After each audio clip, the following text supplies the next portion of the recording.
sa Papa Dudut Stories, ikaw ay hindi nag-iisa.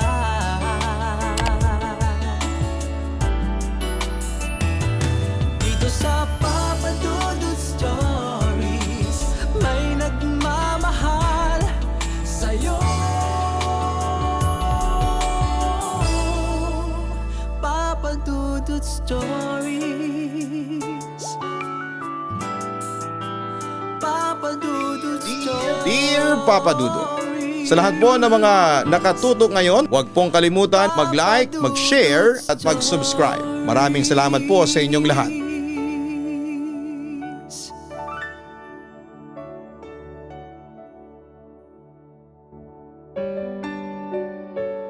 Naniniwala ka na ba na wala raw hugis ang pag-ibig? Matangkad, pandak, payat, sexy at mataba, basta kapag tumibok ang iyong puso sa isang tao ay wala ka nang magagawa kundi ang sundin ang iyong nararamdaman. Kahit may standards ka pa raw sa pisikal ng taong gusto mo ay babaliin mo ang standard na ito. Ngunit paano kung nang dahil sa pag-ibig ay kailangan mong baguhin ang iyong sarili? Masasabi mo pa bang totoo ang pagmamahal sa iyo ng isang tao kung nais niyang baguhin ang iyong pisikal na kaanyuan? Dear Papa Dudut, magandang araw po sa iyo. Itago mo na lamang ako sa pangalan na Patty. Siguro ay marami rin ang makaka-relate sa aking kwento o baka may aral silang mapupulot. Natatandaan ko ang aking kwento ng nanay ko sa akin. Noong ipinanganak niya raw ako ay nahirapan siya sa akin kasi sobrang laki ko. Sobrang taba ko raw kasi. Ang daming araw kurot ng kurot sa pisngi ko kasi ang bilog ng aking mukha. Nang mag-aral ako ay palagi akong nabubuli. Ang dami nilang tinatawag sa akin. Siyempre hindi mawawala ang baboy o ang napabayaan ako sa kusina. Madalas tuloy ay umiiyak akong umuuwi sa bahay kay mama. Agad ako nagsusumbong sa kanya at ang palagi niyang sinasabi ay dapat na magpasalamat ako kasi mataba ako. Ibig sabihin daw ay marami kaming pagkain sa bahay at saka kapag nagkaroon daw ng tagutom, yung mga payat ay butot balat na habang ako ay papayat pa lamang. Alam ko na biro lamang yon ni mama para hindi ko isipin na masyado ang panglalait sa akin. Nang mag-high school ako ay hindi na ako masyadong nakakatanggap ng panlalait.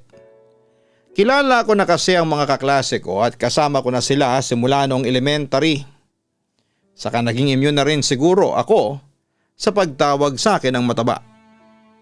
Totoo naman din kasi na mataba ako kaya bakit ako masasaktan, hindi ba? Sa pagtungtong ko naman ng college ay doon na ako naka-experience ng discrimination at body shaming. May beauty contestant kasi noon sa campus at walang mapiling sasali na babae sa kurso na kinuha ko before. May isang lalaki na nagsabi sa akin na sayang daw ako. Kung sexy lang daw sana ako ay ako na sana ang isasali nila. Maganda naman daw ako pero mataba lang. Sobra ko na insulto ng time na yon, Papa Dudut. Hindi ko alam kung bakit parang isang kahinaan ang tingin nila sa pagiging mataba ko. Hindi naman sa pagiging mayabang ay palagi akong nakakarinig sa ibang tao na sayang daw ang ganda ko.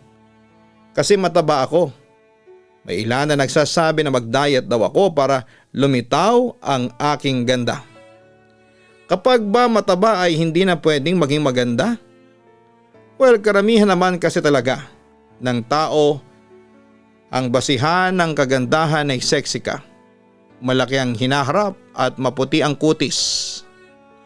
Nung nag-aaral ako ng college ay palaging espesyal ang tricycle na sinasakyan ko papasok at pauwi.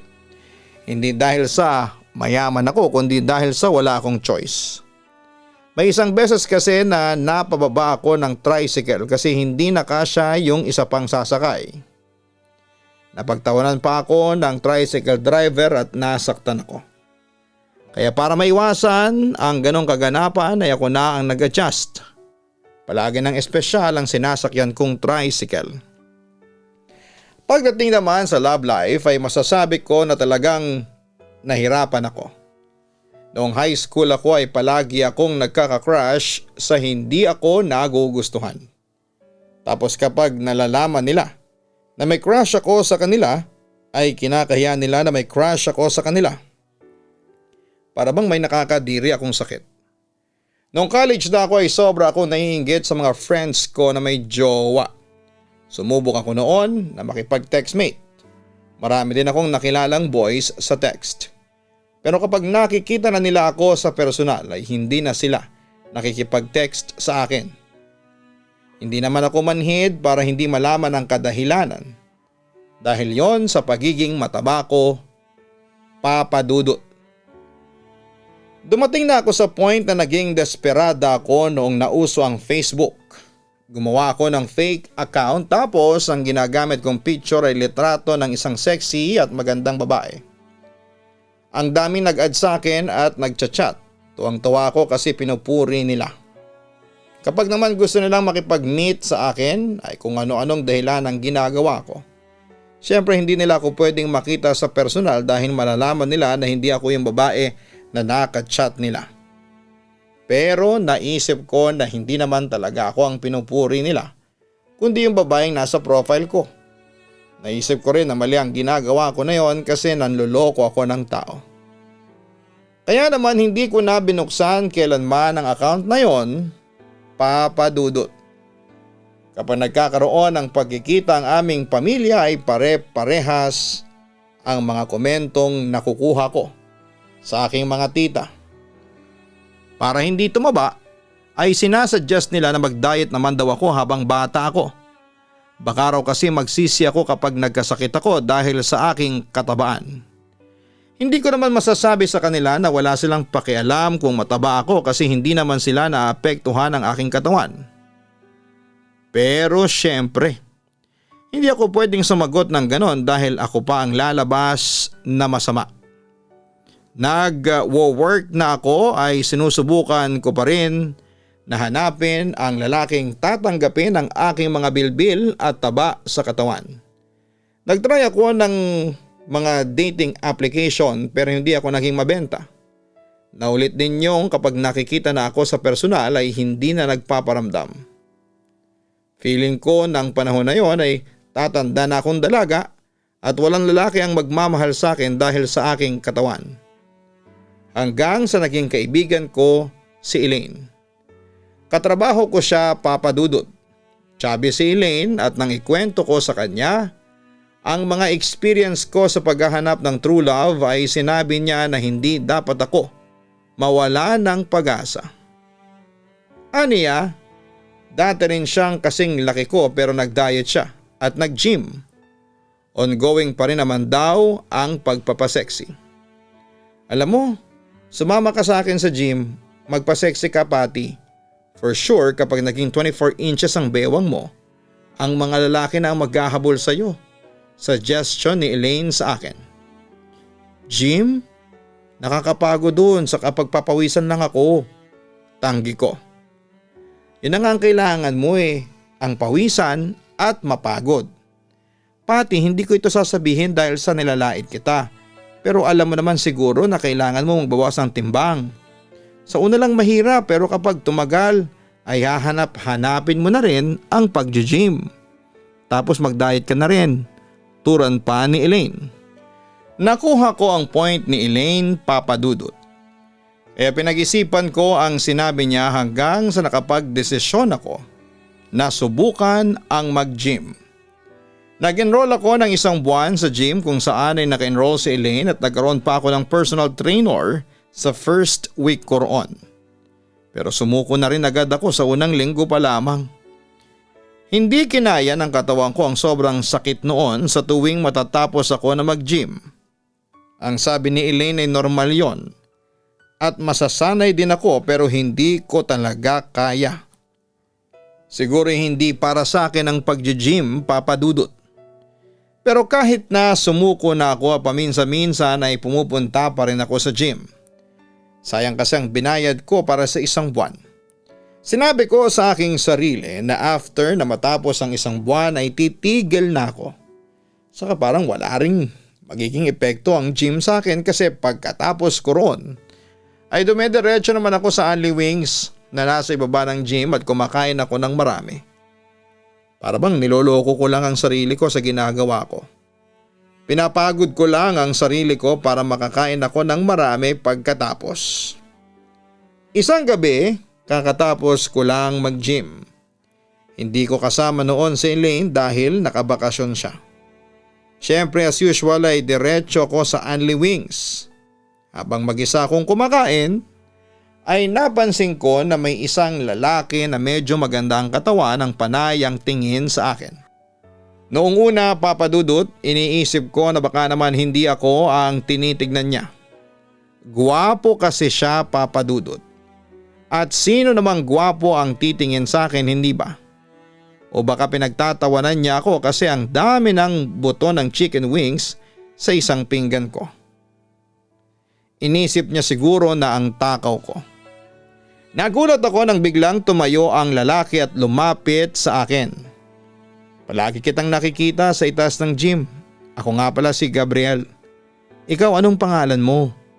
Ang sabi ng lalaki. Patty? Sagot ko at nakipag-shake hands pa ako. Sabi ni Gabriel ay wala pa siyang kaibigan sa gym at gusto niya akong maging kaibigan. Para bang ang aliwalas daw kasi ng mukha ko at mukha akong mabait. Nagsisimula pa lang din daw siya na mag-gym dahil gusto niya na magkaroon ng magandang muscles. Isang buwan lang ako sa gym na yun, hindi na ako magtutuloy. Hindi ko kasi kaya at saka wala ring silbi ang gym sa akin.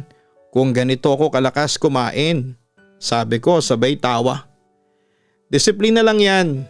Kaya mo yan, ang sabi pa ni Gabriel. Hindi talaga. Okay na ako na mataba ako. Turan ko pa. Bago ako umalis ay inad ako ni Gabriel sa Facebook. Lihim akong kinikilig kasi yon ang first time na may lumapit na lalaki sa akin para makipagkilala. Pero kahit na nakipag-usap si Gabriel sa akin ay hindi naman ako nag-assume na may gusto siya sa akin kasi parang imposibleng magkagusto sa akin ang kagaya niya. Papa Dudut, siguro nga ay gusto lang niya talaga ng magiging kaibigan sa gym. Pag uwi ko sa bahay ay nakatanggap ako ng chat mula kay Gabriel. Masaya raw siya na nakilala niya ako. Sa sobrang saya ko ay ikinuwento ko ang nangyari kay Elaine. Nakipag-video call ako sa kanya kasi hindi ko na kayang hintayin na magkita kami sa office para ikwento ang tungkol kay Gabriel. Mas kinilig pa nga si Elaine kesa sa akin nang ikwento ko yon. Sigurado ako bet ka niya, Patty. Ito na yata ang time mo para magkaroon ng love life. Kinikilig na wika pa ni Elaine. Ayokong umasa, no? Baka friendly lang siya. Saka paano naman magkakagusto si Gabriel sa akin? Ang taba-taba ako tapos ang ganda ng katawan niya. Sabi ko. Ano ka ba? May mga tao na mas gusto ang mataba o kaya ay chubby. Basta kapag kayo na ni Gabriel, ako nang una mong sasabihan ha. Sambit pa ni Elaine.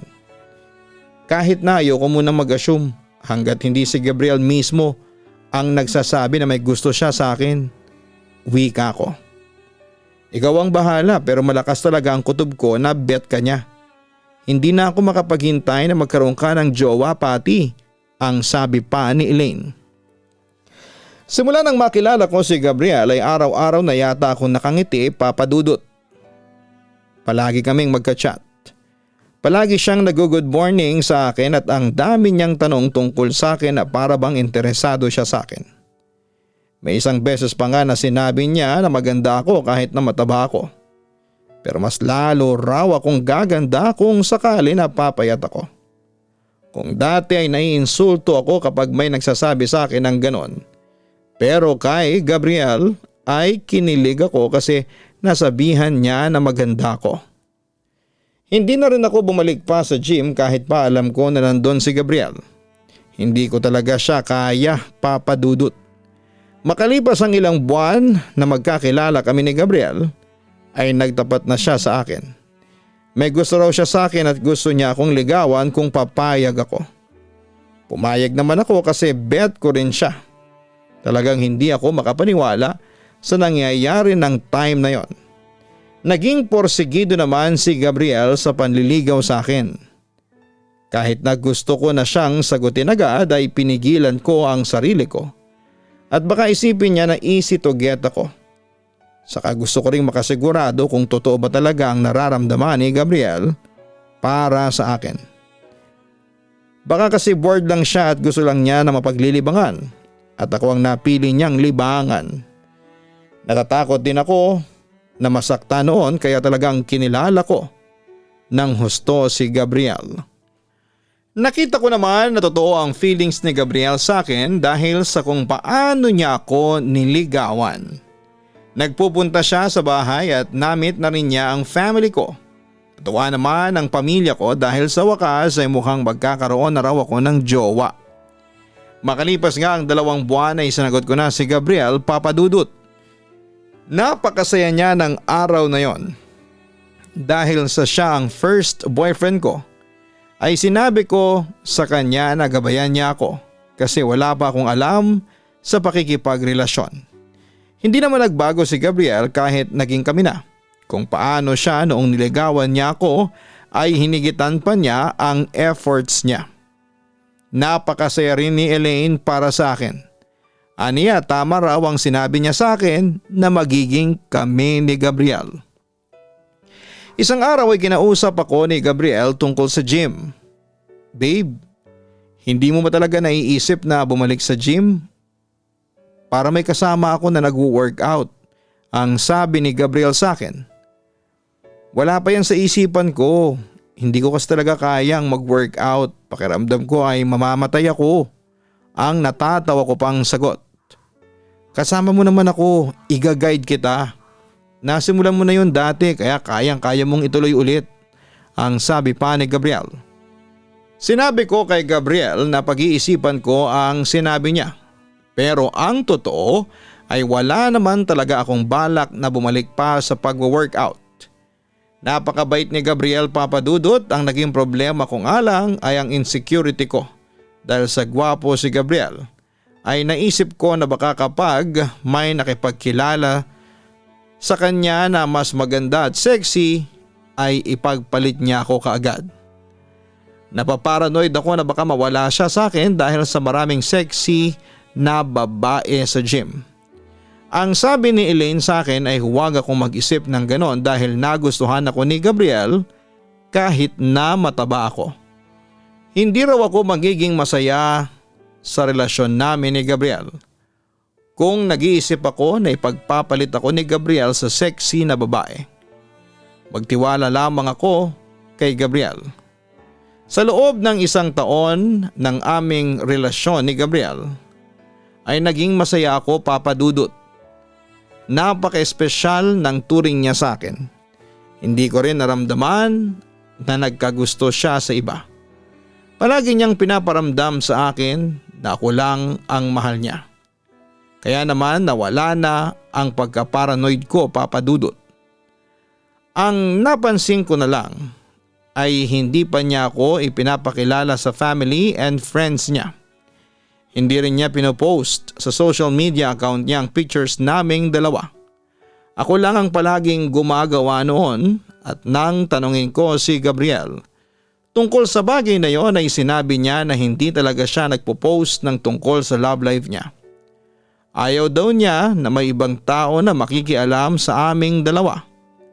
Naisip ko na lang na may ganon talagang tao na gusto ng private sa love life at isa si Gabriel sa mga tao na yon. Saka naisip ko rin na ang importante ay masaya naman kaming dalawa lalo na kapag magkasama kami. Dahil sa pinopost ko si Gabriel at ang mga pictures namin sa aking Facebook ay may ilang kamag-anak ko ang nag-comment sa mga pictures namin ni Gabriel. Isa sa comment na hindi ko makakalimutan ay mula sa tita ko sa side ng aking nanay. Ang sabi niya ay dapat magpapayat ako kasi ang gwapo raw ni Gabriel at maganda ang katawan. Baka raw ipagpalit ako sa sexy at maganda. Nasaktan ako sa comment na yon at sinabi ko yon kay Gabriel. Hindi mo dapat pinapansin ang mga ganong komento, lalo na at hindi naman totoo. Turan pa ni Gabriel. Ewan ko ba? Kung sino pa kasi ang kamag-anak ko sila pa ang nagsasabi ng ganon sa akin. Pero hindi mo ba talaga ako ipagpapalit sa sexy at maganda, babe? Tanong ko. Siyempre hindi. Ang daming sexy at maganda sa gym. Pero hindi ko sila pinapansin. Kasi ikaw ang mahal ko. Ang sabi pa ni Gabriel. Lumagpas na yata sa langit ang kilig ko nang sabihin yon ni Gabriel sa akin, Papa Dudut. Ang mga ganon niyang salita ang nagpapakalma sa akin kapag may negative thoughts ako na patungkol sa aming relasyon. Pero sabi nga hindi pwedeng hindi dadaan sa problema o pagsubok ang isang relasyon kasi kahit na anong saya at okay kayo ay susubukin pa rin talaga kung gaano ninyo kamahal ang isa't isa. Hanggang isang araw ay hindi na ako nakatiis na mag-usisa ulit kay Gabriel. Tinanong ko sa kanya kung bakit hindi pa niya ako ipinapakilala sa family at friends niya. Naisip ko kasi na baka kinakahiya niya ako. Sabi ko pa ay naipakilala ko na siya sa family at friends ko kaya dapat ay ganon din ang gawin niya sa akin. Parang napilitan pa nga si Gabriel nang pumayag siya. Una niya akong ipinakilala sa family niya bilang girlfriend niya at ang sumunod ay sa mga kaibigan niya. Napakasaya ko kasi legal na kami sa side ni Gabriel at kahit umabot ng mahigit 1 taon bago niya ako ipakilala sa mga taong malapit sa kanya. At sa paglipas ng mga araw ay napansin ko kay Gabriel ang pagbabago sa kanya. Medyo nakikialam na siya sa mga kinakain ko at palagi niyang sinasabi sa akin na mag-gym na ako. Kasi hindi na raw ako bumabata. May hirapan daw ako na magpapayat kapag tumanda na ako. Ang sabi ko sa kanya ay akala ko ay okay lang sa kanya kahit mataba ako. Ang sabi pa ni Gabriel, hindi naman daw para sa kanya kung magpapapayat ako kundi para yun sa akin. Kapag daw mataba ang isang tao ay malapit ito sa sakit at ayaw niya na mangyari yon sa akin, Papa Dudut. Nakuha ko naman ang point ni Gabriel. Kaya sabi ko ay pag-iisipan ko. Aniya matagal na raw akong nag-iisip dahil sa matagal na niyang sinasabi yon sa akin pero wala pa rin daw akong desisyon. Okay sige, mag-workout na ulit ako pero sa susunod na buwan na lang ha. Ikokondisyon ko muna ang sarili ko, ang sabi ko. Hindi babe, next week ka. Next week ka na babalik sa gym. Baka kapag tumagal pa ay tamarin ka na naman. Ako ang magiging personal coach mo, okay? Ang sabi pa ni Gabriel. Next week agad? Hindi makapaniwalang tanong ko. Oo, ako ang bahala sa'yo. Sasamahan kita sa fitness journey mo. Iga-guide kita kagaya ng sinabi ko sa'yo dati. Turan pa ni Gabriel. Wala na ako nagawa kundi ang pumayag sa gusto ni Gabriel, Papa Dudut. Baka kasi mainis na siya sa akin o kaya ay ma-disappoint. Saka na-touch din ako kasi may concern siya sa health ko. Gusto ko pang mabuhay ng matagal at baka kapag hindi ko nagawang magbawas ng timbang ay magkasakit na ako. Kailangan ko na talagang magpapayat. Yon ang naisip ko ng panahon na yon. Kahit napipilitan ako ay bumalik na ako sa pag-gym, Papa Dudut. Nagulat pa nga si Elaine nang malaman niya ang bagay na yon. Sinabi ko na lang na naisip kong magbawas ng timbang at magiging consistent na ako. Tinanong din ako ni Elaine na kung si Gabriel ba ang nagsabi sa akin na mag-workout ulit ako at nagsinungaling ako sa sagot ko. Sinabi ko na walang kinalaman si Gabriel sa desisyon ko na yon. Ipinagmalaki ko pa na tanggap ni Gabriel ang pagiging mataba ko at wala sa kanya kung pumayat ako o manatiling mataba. Sa pagbalik ko sa gym ay nahirapan ulit ako. Naranasan ko na naman yung pananakit ng buong katawan pagkatapos kong mag-workout. Ginaguide naman ako ni Gabriel pero masyadong intense ang mga workout at equipments na pinapagamit niya sa akin. Na para bang balak niya akong isali sa isang bodybuilding contest. Nang magreklamo ako ay sinabi niya na no pain, no gain. Ang sakit ng katawan ko na nararamdaman ko ay may magandang kapalit naman daw pagtagal at matutuwa rin naman daw ako sa kapalit na yon. 3 araw pa lamang ako na nagwo-workout ay nagrereklamo na ako kay Elaine. Sa kanya ko yun nagagawa dahil nahihiya ako kay Gabriel. Grabe, gusto ko nang sumuko, ang sakit pa rin ng katawan ko hanggang ngayon. Reklamo ko kay Elaine. Dapat kasi mag-rest day ka rin. Salit-salita nang gawin mo o kaya ay 3 times per week. Ika nga 3 magkakasunod na araw kang magwo-workout. Sabi pa ni Elaine. Si Gabriel kasi ang may sabi na buong week ako mag-workout dahil matagal akong natigil ang sabi ko. Wait lang si Gabriel, akala ko ba ikaw ang nag-decide na bumalik ka sa gym? Umamin ka nga sa akin Patty, si Gabriel ang nag-uutos sa iyo na mag-workout ka na ulit no? Tanong pa ni Elaine. Sa pagkakataong yon ay nadulas na ako. Nahuli ako ni Elaine sa sarili kong salita kaya wala na akong nagawa kundi ang umamin sa kanya na pinilit ako ni Gabriel na bumalik sa gym. At kung ako ang tatanungin ay ayaw ko sana. Sinabi ko naman kay Elaine na concern lang si Gabriel sa health ko at naiintindihan niya yon. Pero maghinay-hinay daw ako at baka sa araw-araw na pag-gym ko ay magkasakit. Wag daw dapat akong mahiyang magsabi kay Gabriel. Dapat daw ay maging open ako kay Gabriel dahil boyfriend ko ito. Kaya naman nang magkita kami ni Gabriel ay sinabi ko sa kanya na sasamahan ko siya sa gym pero hindi muna ako magwo-workout dahil sobrang sakit pa rin ang katawan ko. Sabi ko pa, papahinga lang ako kahit 2 araw para makapag-recover ang katawan ko pero na-disappoint siya papadudot.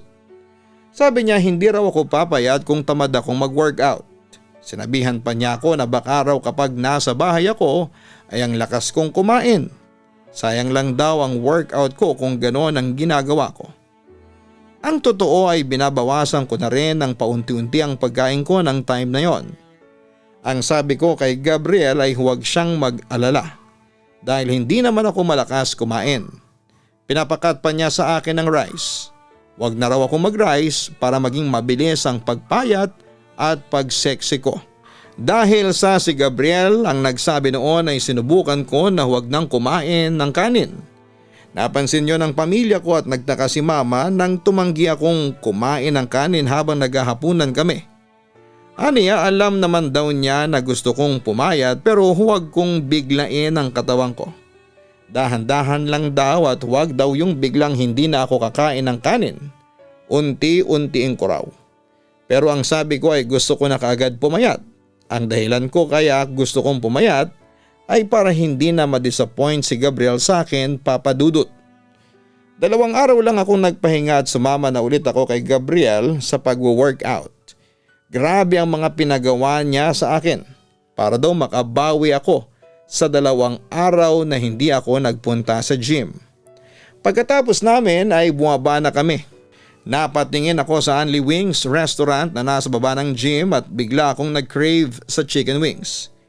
Hindi na namalaya na kanina pa pala akong tinitignan ni Gabriel. Gusto mo bang mag-Only Wings? Tanong ni Gabriel.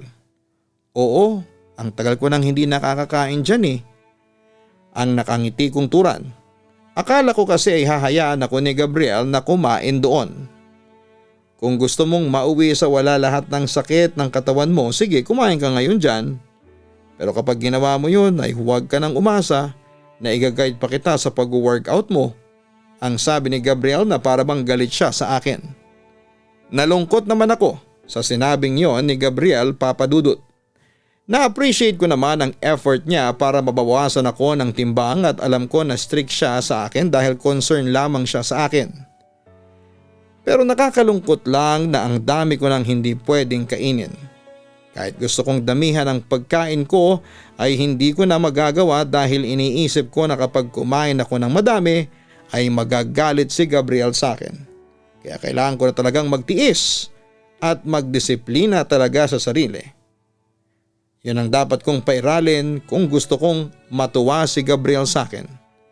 Ayoko kasi na nagagalit siya sa akin at baka yun pa ang maging dahilan para hiwalayan niya ako, Papa Dudut. Isang gabi habang nasa bahay ako at nakahiga na ay magka-chat kami ni Gabriel. Ang topic namin noon ay tungkol sa mga pagkain na dapat kong kainin. Talagang sinisigurado niya na papayat ako at napapansin ko na parang gusto iyong madaliin ni Gabriel. Hanggang sa may sinend siya sa akin na link ng isang produkto sa online store. Nang buksan ko ang link ay nakita ko na slimming pills pala yon. Ang sabi ni Gabriel ay umorder ako noon at iti ko para mas maging mabilis na mabawasan ang timbang ko.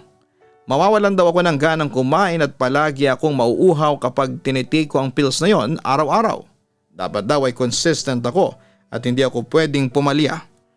Hindi na ako nag-reply sa chat ni Gabriel at nakipag-video call na lamang ako sa kanya. Babe, hindi ba delikado ang mag-take ng slimming pills? Tanong ko kay Gabriel. Delikado kapag nag-overdose ka. Saka magandang review ng pills na yan. Nirecommend sa akin yan ng kakilala ko. Hindi naman kita papainumin ng pills na mapapahama ka. Basta 2 pills sa isang araw. Isa sa umaga at isa sa gabi. Tugon pa ni Gabriel. Sige, o-order na ako kaagad ng 5 bottles. Naniniwala naman ako sa iyo. Saka pala babe, bukas hindi muna ako magpupunta sa gym ha.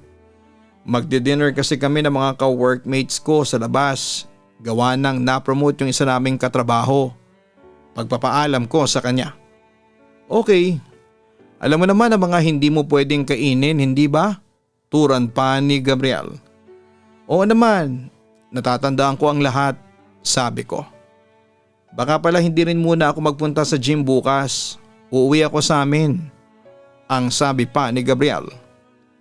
Kinabukasan habang nasa trabaho ako ay sinabi sa amin noong magpapadinner na katrabaho ko na sa weekend na lang siya magtitreat dahil may kailangan siyang gawin. Sinabi ko yun kay Gabriel kasi palagi naman ako nag-update sa kanya.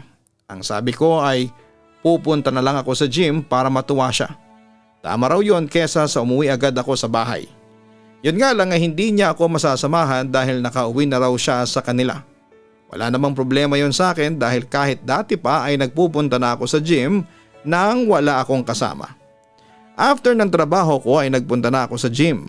Pero bago ko umakyat ay nakita ko yung Only Wings restaurant at aaminin ko na natukso akong kumain doon. Nagdalawang isip ako na mag-gym hanggang sa mas nanalo sa utak ko ang kagustuhan ko na kumain ng chicken wings. Alam ko na magagalit si Gabriel kapag nalaman niya na kumain ako roon kaya naisip ko na huwag na lang sabihin sa kanya. Saka isang beses lang naman akong kakain doon dahil sa bigla akong nag-crave sa chicken wings. Dahil sa matagal na akong hindi kumakain doon ay naparami ang kain ko. Pagkatapos kong kumain ay umuwi na rin ako sa bahay namin at nag-chat ako kay Gabriel na nakauwi na ako. Tumawag siya sa akin at tinanong niya kung kumusta ang pag-workout ko. Ang sabi ko ay okay lang kahit ang totoo ay nag-only wings ako. Nakonsensya ako kasi nagsinungaling ako sa kanya ng time na yon, Papa Dudut. Inisip ko na lang na white lie ang ginawa ko. Kesa naman sasabihin ko sa kanya ang totoo tapos magalit pa siya sa akin. Nang dumating na ang in-order ko na slimming pills ay agad ko na yung sinubukan, Papa Dudut. 2 araw ko palang tinitake ang slimming pills ay kakaiba na ang aking nararamdaman. Totoo nga na nawalan ako ng ganang kumain at palagi akong umiinom ng tubig dahil feeling ko ay nanunuyo ang aking lalamunan. Pakiramdam ko rin ay lutang ako palagi at hindi ako masyado makapag-focus sa pagtatrabaho. Ang malala pa ay kailangan ko mag-workout kasama si Gabriel at hindi ako pwedeng tumanggi sa kanya dahil magagalit siya sa akin.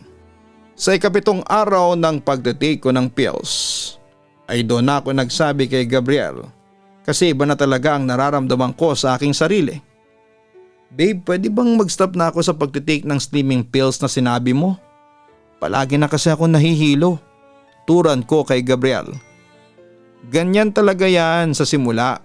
1 week ka pa lang namang umiinom nun. Pagtagal ay masasanay na ang katawan mo, ang sabi pa ni Gabriel. Dahil sa malaki ang paniniwala ko kay Gabriel ay sinunod ko na lamang siya, Papa Dudut. Matapos ang isang buwan ay nakita ko na medyo malaki na nga ang nabawa sa timbang ko. Natuwa ko sa resulta kaya tinuloy ko pa rin ang pag-inom kahit na hindi magandang naging side effects noon sa akin. Napansin na rin ni nanay na hindi na ako halos kumakain. Isang beses sa isang araw na lamang kasi akong kumakain. Sa breakfast lang tapos kaunti lang ang kinakain ko. Puro tubig na ako the rest of the day. Hanggang isang gabi habang nasa gym kami ni Gabriel ay bigla na lamang ako nawala ng malay. Nagising ako ay nasa ospital na ako at may nakakabit na suwero sa akin. Ang una kong nakita ay si nanay at si Elaine. Si Gabriel agad ang hinanap ko pero umuwi raw muna ito saglit at babalik din. Nalaman ko na ang iniinom kong slimming pills ang dahilan kung bakit ako nahimatay. Nalaman din ng doktor na meron akong ulcer dahil siguro sa hindi na ako nakakaramdam ng gutom at isang beses lang akong kumakain sa isang araw. Pinayuhan ako ng doktor na itigil ko na ang pagtitik ng slimming pills at kumain ako ng healthy para makabawi ako ng lakas. May mga gamot din silang ibinigay sa akin, Papa Dudut. Agad kong sinabi kay Gabriel ang sinabi ng doktor. Di kakain ka na naman niya ng marami tapos hindi ka na makakapag-workout. Babalik lang yung mga nabawas mong timbang sa'yo, ang sabi pa ni Gabriel. Wala kasi akong choice kundi ang sundin ang payo ng doktor. Hindi ko na rin pwedeng inumin ang slimming pills, sabi nila. Pero don't worry babe. Kapag lumakas na ulit ako ay sasamahan na ulit kitang mag-gym. Turan ko. Wala rin yan. Mas mabuti pa nga na huwag ka na magpapayat. Nasasayang lang ang effort ko na i-guide ka. Saka na tayo mag-usap at medyo hindi na okay ang mood ko. Ang sabi pa ni Gabriel. Alam ko na disappointed sa akin si Gabriel pero hindi ko talaga siya kayang sundin sa gusto niya ng time na yon. Medyo nagtampo rin ako sa kanya noon kasi hindi man lang niya naisip na kalalabas ko lang sa ospital at ang pagpapapayat ko ang naging dahilan kung bakit ako nawala ng malay. Tapos ang pagbabawas ng timbang ko ang agad na nasa isip niya. Hindi man lang niya ako tinanong kung kumusta na ba ako o kung ano ang nararamdaman ko. Ganun pa man ay inisip ko na lamang na gusto lang talaga ni Gabriel na pumayat ako. Ipinangako ko sa aking sarili na kapag naging okay na ang pakiramdam ko ay babalik na ulit ako sa gym at sa pagdadayet. Hindi na nga lang ako iinom noong slimming pills na yon, Papa Dudut. Dahil sa bumalik na ako sa pagkain ko ng normal ay unti-unti na namang nadagdagan ang aking timbang. Makalipas ang isang buwan ay bumalik na ako sa pag-workout kasama si Gabriel. Pero hindi ko na nagawang bawasan ang pagkain ko. Kaya nang isang gabi na hindi ko kasama si Gabriel sa gym ay kumain ulit ako sa Only Wings. Kinabukasan nang magkita kami ni Gabriel ay napansin ko na hindi maganda ang mood niya. Ang hula ko ay may nangyaring hindi maganda kaya siya ganon. Hindi rin niya ako masyadong kinakausap kaya hindi ko na pinigilan ang mag-usisa. Yun pala ay nagsumbong kay Gabriel yung isang nagtatrabaho sa Only Wings na kinakainan ko na kumain ako roon. Yun pala ay kinausap yun ni Gabriel para sabihin sa kanya kapag nakita akong kumakain sa restaurant na yon, Papa Dudut. Pakiramdam ko ay nakagawa ako ng krimen. Panayang hingi ko ng sorry kay Gabriel pero talagang nagalit na siya sa akin sa pagkakataon na yon. Hindi na rin naman nagtagal ang galit niya at sabi niya ay huwag ko nang uulitin. Naging okay na kami ni Gabriel matapos noon. Isang araw habang nasa bahay si Gabriel at nanonood kami ng isang series ay napansin ko na nakatutok siya sa phone niya. Na-curious tuloy ako sa kung ano ang ginagawa niya. Dahil sa akala ni Gabriel ay nanonood ako ay hindi niya namalayan na nakasilip na ako sa phone niya. At parang nadurog ang aking puso nang malaman ko na nag-heart siya sa mga pictures ng mga sexy na babae sa Instagram. Doon na ako naka-feel ulit ng insecurity. Naisip ko rin na baka gusto ni Gabriel akong maging sexy kasi yun talaga ang gusto niya, Papa Dudut. Nagkaroon na rin ako ng hinala na baka may mga babae na siyang chinachat. Kaya binala ko na makita ang phone niya. May isang beses na tinanong ko si Gabriel kung pwede ko bang hiramin ang phone niya pero ayaw niya. Privacy niya raw yon. Hindi ko na siya pinilit pero hindi pa rin nawala ang bala ko na makita ang laman ng cellphone niya, Papa Dudut. Nagkaroon naman ako ng pagkakataon nang nag-overnight kami sa isang beach resort. Nasa tent lang kami noon nang magpaalam si Gabriel na pupunta ng CR ay naiwanan niya ang phone niya. Alam ko ang passcode noon dahil minsan ko nang nasilip ang passcode ng phone niya at tinandaan ko yon. Nang mabuksan ko ang cellphone niya ay wala naman akong nakitang kachat niya na ibang babae. Nakita ko na meron silang group chat ng pamilya niya at yon ang binuksan ko. Nag-scroll ako pataas para makita ang mga pinag-uusapan nila at parang sinuntok ako sa dibdib. Nang makita ko kung ano ang pinag-uusapan nila. Ang sabi ng nanay niya ay bakit daw mataba ang ginawa ni Gabriel. Ang sagot ni Gabriel ay tinutulungan niya akong pumayat para hindi na mataba ang girlfriend niya. Marami pa akong nabasa na talagang napakasakit. Doon ko na rin na-realize ang totoong dahilan kung bakit gusto ni Gabriel na pumayat ako.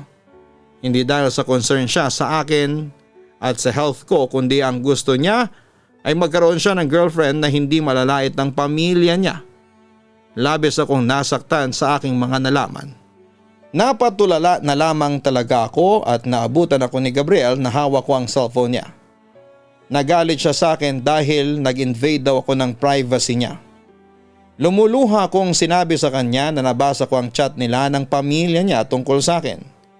Hindi nakapagsalita si Gabriel nang sabihin ko yon, Papa Dudut. Hanggang sa makalis kami sa beach resort na yon ay hindi kami nag-uusap. 1 week kaming walang kumustahan at hindi rin kami nagkita hanggang sa makatanggap ako ng chat kay Gabriel at sinabi niya na nakikipag-break na siya sa akin. Aminado raw siya na mali siya, napilitin akong pumayat dahil sa nilalait ako ng pamilya niya sa pagiging mataba ko. Masakit man ay tinanggap ko na lamang ang pakikipag-break niya sa akin. Hindi ko na rin kasi kayang ituloy ang relasyon namin ni Gabriel. Naisip ko na if ever na may kasal kami ay parang hindi ko kayang pakisamahan ng pamilya niya na lihim akong nilalait. Medyo matagal bago ko naka-move on kay Gabriel, ang ginawa ko ay pinutol ko na ang lahat ng ugnayan ko sa kanya. Blinako siya sa lahat, Papa Dudut. Ngayon naman ay meron na akong boyfriend at ikakasal na kami this year. Nagtuloy ako sa pag-gym noong hiwalayan ako ni Gabriel at kumakain na rin ako ng healthy kaya sobrang laki ng nabawas sa timbang ko. Masasabi ko talagang may isang tao na nakalaan sa bawat isa sa atin at hindi natin dapat pigilan ang mga taong umaalis sa ating buhay. Nakilala ko noon ang boyfriend ko na mataba pa ako at hindi niya ako puwersa na magpapayat. Mahal niya ang taba ko at dahil doon ay deserve niya ang sexy version ko. On the way na ang 24 inches na bewang ko. Papadudot at sana'y ma-achieve ko yon bago kami ikasal. Maraming salamat pala sa pagbasa ng kwento ko, Papadudot. Isang malaking karangalan po ito para sa akin. Siguro sa susunod na ikukwento ko naman ay ang love story namin ng napangasawa ko kapag nagkaroon ulit ako ng time. Sincerely yours, Patty.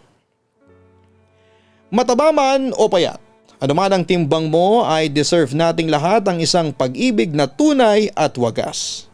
Sabi nga kapag nagmahal ng totoo ang isang tao ay hindi na nito tinitingnan ng pisikal na kaanyuan nang tinitibok ng kanyang puso. Mas nakikita niya ang kalooban ng taong ito.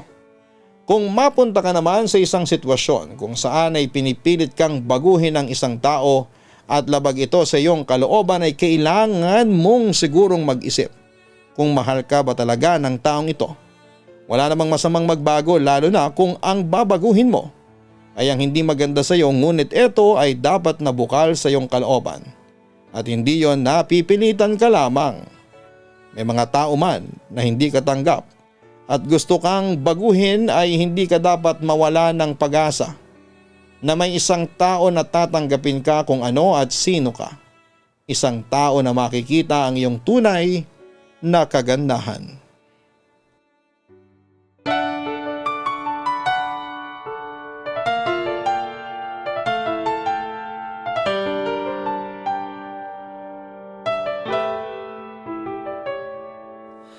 Ang buhay ay mahiwaga, laging may lungkot at saya.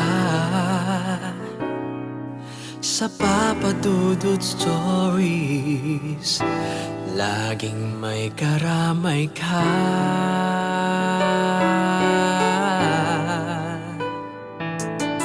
Mga problemang kay bigat, dito ay pakikinggan ka. Sa Papa Dudut Stories, kami ay iyong kasama. Dito sa Papa Dudut Stories, ikaw ay hindi nag-iisa.